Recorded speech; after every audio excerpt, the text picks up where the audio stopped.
గంధం కానీ గుర్తు కానీ ఏమి ఉండవు. ఇండివిజువల్ అంటే ఏమీ ఉండదు ఈ బ్రహ్మచర్య దీక్షలు. మరి ఇవన్నీ కూడా పూర్తి చేసుకొని ఈ 12 సంవత్సరాలు కఠోర దీక్షగా విద్యాభ్యాసం పూర్తి చేసుకొని ఒక ఉన్నత స్థితికి చేరుకొని అప్పుడు వివాహానికి సన్నద్ధమవుతుంది. ఇందులో ఒక అంతరార్థం అది. సరే, మరి ఈ 12 సంవత్సరాల నుంచి కూడా మనకి శరీరానికి అంటిన దోషాలు మొత్తం కూడా తొలగించుకొని వివాహానికి ప్రయత్నాలు మొదలుపెట్టాం. ఇవన్నీ మొదలుపెట్టిన తర్వాత కాశీయాత్రకు వెళ్ళొచ్చి వివాహం చేసుకునేవాళ్ళు. కాశీయాత్రకు వెళ్తుండగానే ఇక బంధువులు స్నేహితులు వాళ్ళందరికీ కూడా మరి తెలియపరిచిన తర్వాత వాళ్ళందరూ కూడా వచ్చి అప్పుడు నీకు తగినటువంటి కుమార్తెను తీసుకొచ్చి ఇద్దరికి కూడా వివాహం చేసేవాడు. నేను చెప్పే వాక్యాలు చరిత. మరి నా యొక్క 12 సంవత్సరాలు కఠోర శ్రమగా బ్రహ్మచర్య దీక్షని పూర్తి చేసుకున్నాను. మరి నా కాశీ 12 గడియలు 12 నిమిషాలు అయింది.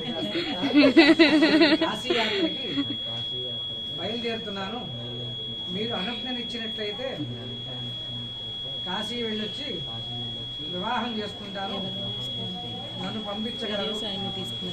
ఏ సమాధానం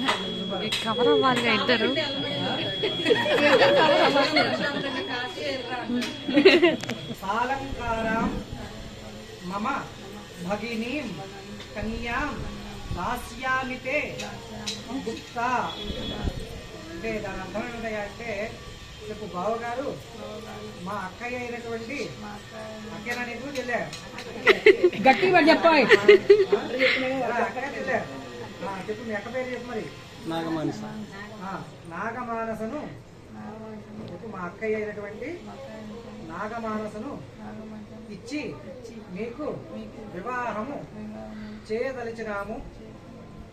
కావున సరే చేయాలనుకుంటున్నాం. నీకు వచ్చినట్టు చెప్పు, పర్లేదు. చేయాలనుకుంటున్నాం.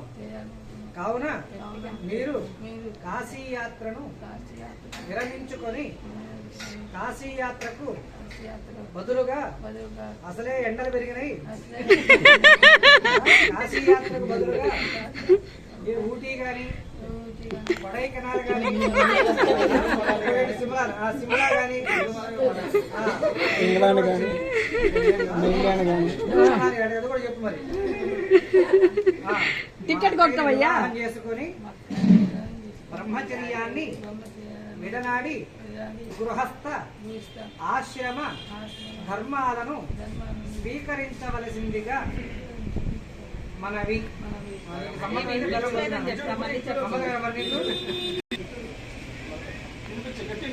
మొత్తం పెట్టు, మొత్తం తినాలి. తినాలరా మొత్తం. చిన్న మొక్కన కొరకు